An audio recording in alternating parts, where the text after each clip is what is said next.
ভালোবাসার নামে এখন লাগে বড় ভয়।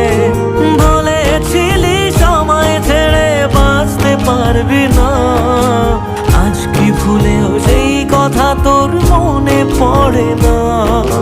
বাসলে ভালো কেউ কি এমন পাষাণ হয়ে যায় যে নিজের সুখে মনের মানুষটাকেই মেরে যায়? হায় রে বোকা মন আমার, শুনলি না বারণ, আবার প্রেমে মজলি রে তুই কেন? কারণ প্রিয়া